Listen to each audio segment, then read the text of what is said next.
Greetings, everyone. Hope all of you are having an absolutely fantastic day.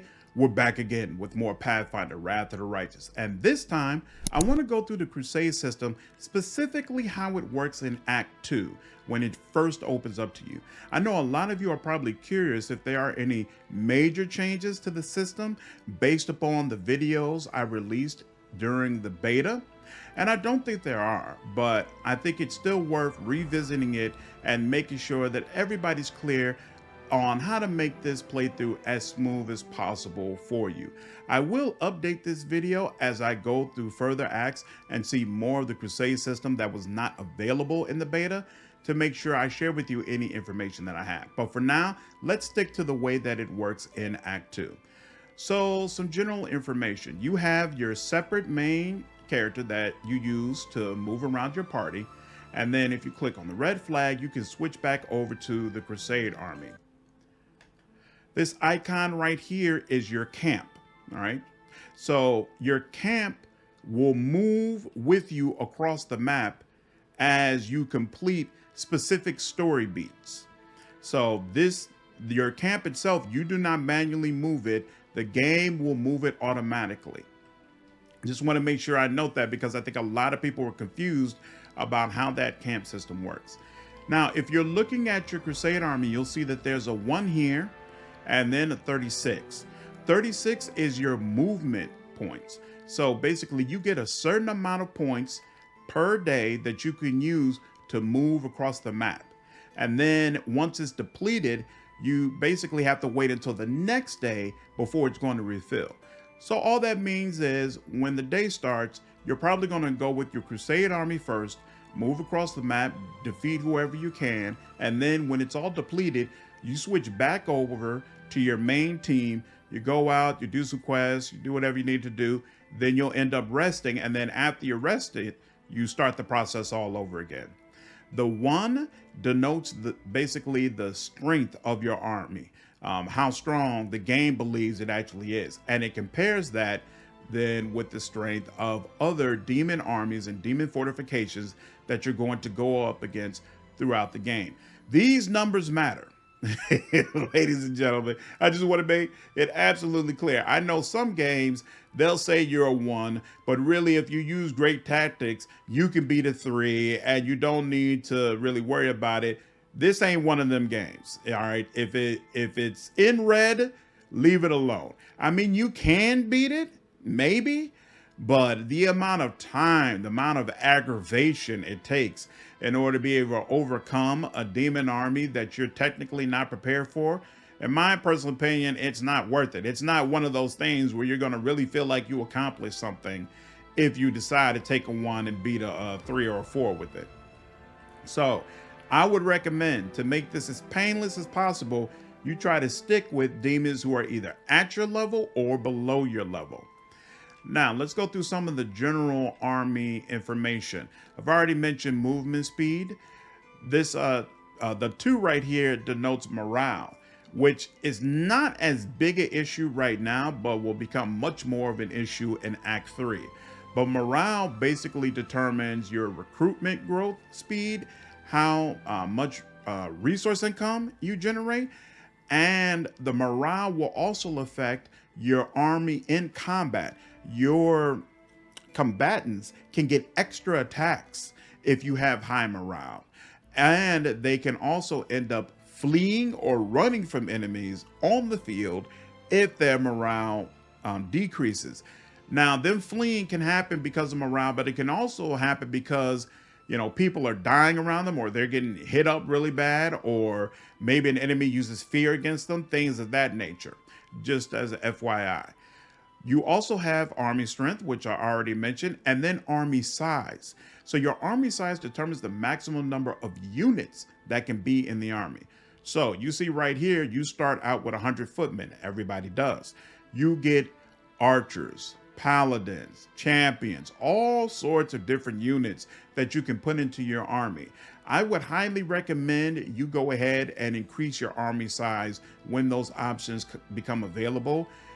You don't want to be stuck with just only being able to use 3 of a type. Even here, even though you can't actually, you don't have actual training barracks that allow you to generate different army recruits. Sometimes when you defeat a demon army, they've held people prisoner, or there was someone who specifically didn't come to that area because of the demon army. And so it'll be to your advantage to go ahead and just defeat them, and then you'll be able to recruit people that you would not be able to recruit directly in your own system. In fact, I think this was an example. Yeah, I think those are not rangers, but maybe headhunters, something of that nature, and you'll be able to put those types into your army if you're able to defeat that demon army. So it's worth going ahead and increasing your army size. And then finally, if you all have been watching my videos, you've already heard me say 1,000 times how important perception is. Army perception is equal to the perception of your commander's party. So what does that mean? Let's pretend Houndheart campsite was invisible. It was not here. When your Crusade army travels along this line, it will run a perception check to see if it could make this appear. You can find hidden locations on the map with your perception skill.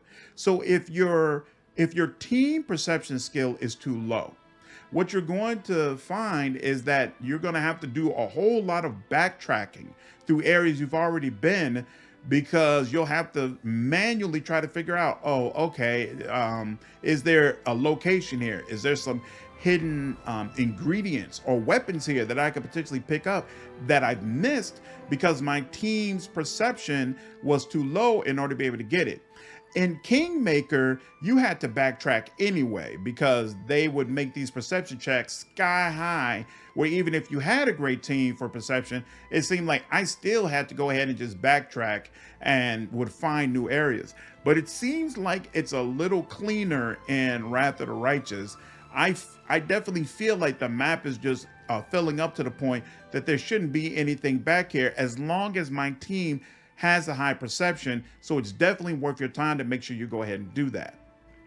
All right, if you click the eye in the right here, it'll bring up the full details regarding your Crusader army, and you can move around your units to wherever you prefer. Different areas have different things on the map that make some the left side or the right side disadvantaged to be on. So I don't feel like a particular setup as far as what side you're on really matters, but your mileage may vary. On the button here, you can click Assign General and then recruit a new general. This list is randomized, so the list that you're seeing here is completely different from the list that I had when it was time for me to choose a general. And you can see they have a little symbol in the upper left that tells you what type of general they are. And then they start out with a couple of feats. You need to pay attention to this because it seems like, I haven't actually been able to confirm this, but it seems like the type of general that you have to some degree denotes what type of abilities and feats they're going to get access to. So I chose a mage. So I've had multiple opportunities to increase the magic power of not only my general mage, but also any mage units that I get. I have not seen those types of feats to increase range damage, for example. So definitely take some time to consider what type of play style are you really going to be focused on, and make sure that you're choosing a general that reflects what it is that you want to do.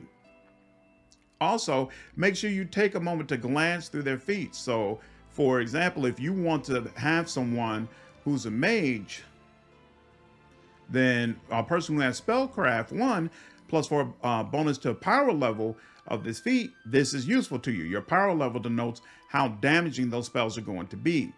Master of Maneuver means right off the bat, you're going to be able to put more units onto the field. So there's a lot of great stuff, a lot of variety here. Read through it, figure out what you want to do. I'm going to go ahead and click recruit. And then once you recruit, it'll automatically bring it into whatever army you have selected. Now, once you have finished that, if you click in the lower left here, you'll be able to recruit new units. You can recruit units once per week, and it'll tell you at the top how many you're able to get every week. So if we click on archers, click all, it recruit all of them. Keep in mind, once you hit recruit, it automatically deducts the coin from your pockets and puts them into the army. There's no going back. So make absolutely sure when you're about to click that button that you know, okay, this is what I want to do. Now, you purchase these recruits using finance points, and they do not give you enough finance points when you first start the Crusade management to buy all of these units. I would recommend you go ahead and use your regular coin to just buy enough finance points to go ahead and purchase all of the units that they have available, for a couple of reasons. One, in my personal opinion, this is not terribly balanced until you get to level 5 or 6. These first 5 or 6 levels, I believe it's harder, frankly, than what it should be. So starting out with some additional units is just going to make your life easier. Also, if you buy the full amount of units available, then that means in a week, when it's time to re-up, you can again buy the full amount that's available, giving your army a much needed injection of new recruits. Now, once you have created this new army, it's always going to do this. Either if you have your army at the location where new recruits are generated, then it'll automatically try to add them into your army. But otherwise, it'll create a brand new army that has to then travel to you in order for you all to be able to swap recruits. Right now in the game, in Act 2, all of your recruits are going to come from Canabras. That'll change in later acts. But it's just important to keep it in mind, because even if you get all the way up here and you're fighting demon armies, if you want new recruits, they're going to start all the way down here, and then you all are going to have to meet somewhere in the middle for you to be able to get this injection of strength. All right, now, if you move your army up and then move it up again, once they get to the same spot, you're going to see a little icon here. You can click that, and then it's going to come up with both armies and allow you to swap them. Now, keep in mind, I bring archers here. If you have a unit of the same type, you have two options. If you put them down as a separate unit, it will take up part of the army size, even though technically they are the same unit. You can do that, or you can go ahead and just combine them together, in which case, of course, it will still count as one unit. It's all up to you and whatever your general strategy is. Also keep in mind, when you combine units, it will take whoever's movement score is lower. So if your army was sitting like, let's say here, and the recruitment army traveled up there, and then you all combined, you don't then still have your full movement points to go out into the world. It's going to reduce your movement points to 0 or whatever the recruitment army's movement points was at the time that you all swap recruits. All right, now you'll notice, even though we haven't done any battles or gotten any additional experience points, our level has still increased from 1 to 2. And that's because the game takes note that you have added some additional recruits, and it'll again assess that based upon the demon armies you are going to go up against. So you'll notice this used to be light red, now it's green. Now it says, oh yeah, you're definitely going to steamroll all these guys you're going up against, which further reinforces my point. Go ahead, spend that extra coin. Coin doesn't matter that much in Act 2, especially if you're a completionist, selling all the weapons and armor that you're going to get that you don't need. So go ahead, spend that extra coin, give yourself that influx of talent. It's going to really make things smoother for you as you're moving forward. Now, in order to go up against a demon army, you just travel to it. Keep in mind, regular demon armies, your party will be able to just travel right through them. So you don't need to wait until this demon army is taken out for you to go ahead and just move on to this different area. However, demon army fortifications block progress. So you would need your army to take this section out before your party could then move forward. Also keep in mind that in Act 2, the story uses fortifications kind of like a story barrier. And oftentimes when you take out one of these fortifications, your camp will move to where that fortification was. So you don't manually move your camp itself. As you advance through the story, it'll automatically move with you, which is important to note because you could easily be in a situation where you're finishing quests down here, your Crusade army is all the way up here, it takes out a fortification, and then all of a sudden you have no camp and you don't know why. So just want to make sure that's clear to everyone. Also note, some of these demon armies have exclamation points on them. That means that not only are they a demon army you can take out for items and rewards, but that also there's a quest somewhere in your journal that will be cleared by doing this. And you can see the Crusade quest by going under here in your journal, and you'll see opening. I'm pretty sure that's what this is. Yeah, wipe out the band of cultists. So you can see some additional information about why this particular demon army is important if you so desire by looking in your quest log. Now, if we go ahead and approach them.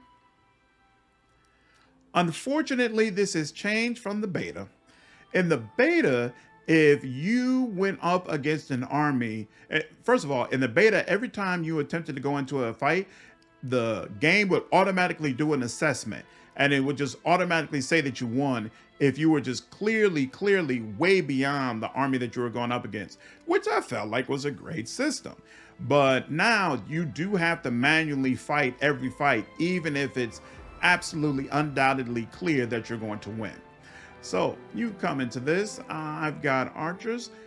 Looking at the people you're going up against is huge and important, because you grow used to the type of armament you're facing, and you know what it is they're weak to. So for example, I know this guy with the shield is strong against archery, and he's going to just shrug off any arrows that I throw at him.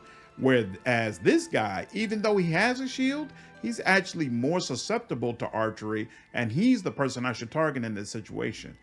But then even more important, at any point, only one time during the round, but at any point during the round, you can use one of the abilities that your general has. So in this particular situation, I know I have Scorching Ray. It's going to give you a little number in the upper right to let you know how many times you can use this ability or how much energy you have before you would basically just run out and not be able to do anything else. So if you want to be the type of general that can throw out spells all the time, all battle, every time you fight, you're definitely going to need to build up how much power and energy your general has in order to make them better. Keep in mind, you have to do that at the expense of the attack and defense of your general units. A lot of times when the general levels up, you're basically going to get a list of 4 specific feats that are all kind of in that same area, that same lane, and then make a choice about what it is that you really want to focus on. So you have to decide, what kind of army do I really want to have? Now, I'll tell you, me personally, building up your general as a fantastic mage is great in Act 3. In Act 2, he's not doing all that much damage until you get to like the very end. It takes a while to build up the general to someone who's really able to blow people up, which means that the fights become harder because you're putting all of your points into something that is not quite as powerful as other things that you can choose. Whereas you're able to stack up a lot of the same units, and you're going to get very powerful units even in Act 2. So if you're focusing on the attack and defense of your units, you're probably having a smoother experience, but it's not going to compare to the incredible power your generals have if you've been focusing on magic and you get to Act 3. In Act 3, they can get fireball. You can throw out a fireball that'll kill 4 entire enemy units at one time.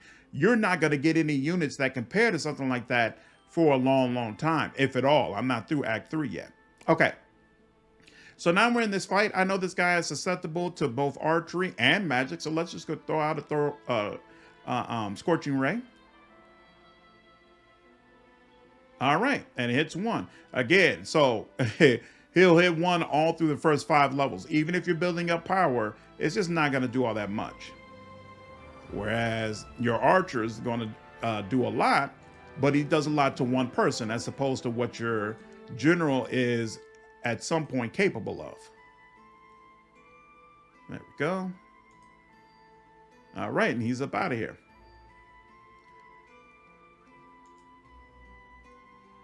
And 3 there.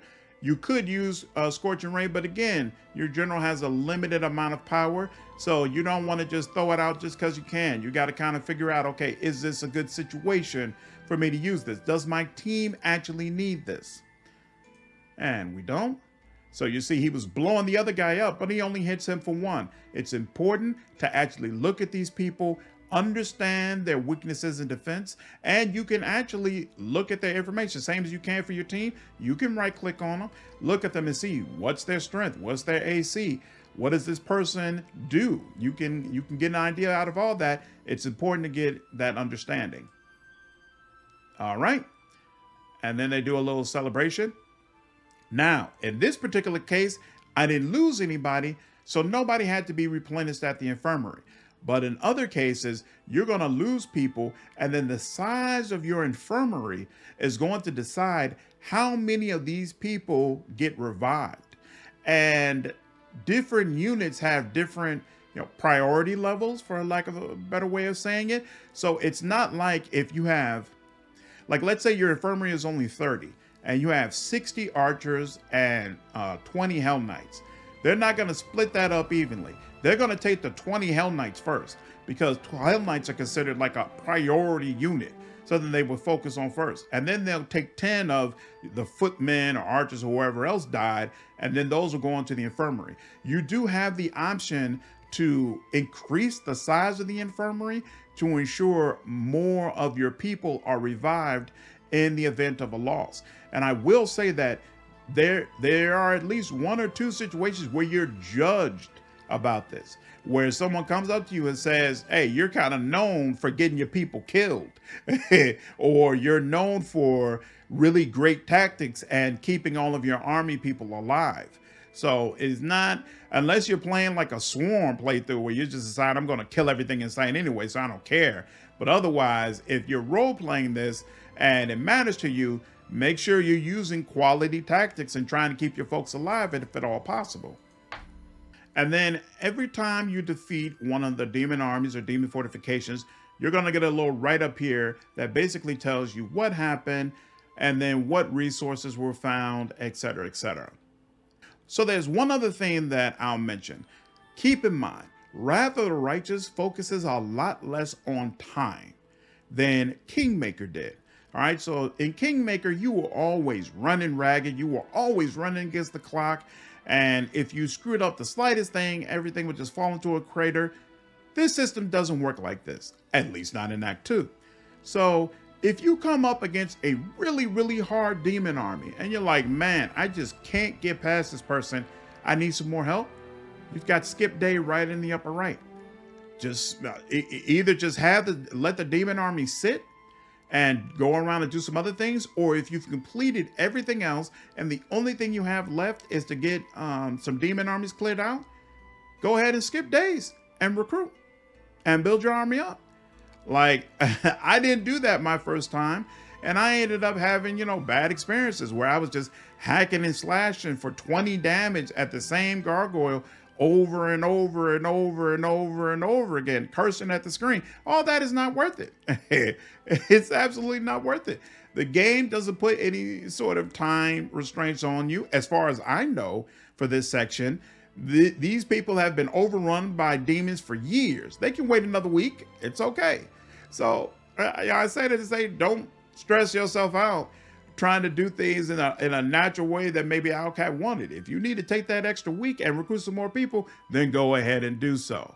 But what I definitely recommend you don't do is turn on Auto Crusade, because in Act 3, this opens up to an even wider system with a lot more dialogue, story elements, seeing people's personalities, seeing character development. It's just really, really cool stuff that Owlcat has put in here, and I don't want you all to miss it, just because the first couple of hours or so can be painful if you're not using proper tactics. So anyway, that's the video. Hope you all enjoyed it. If you did, please leave me a like down below, share this content, and subscribe to the channel if you haven't already. I will see you all in the next video. Take care.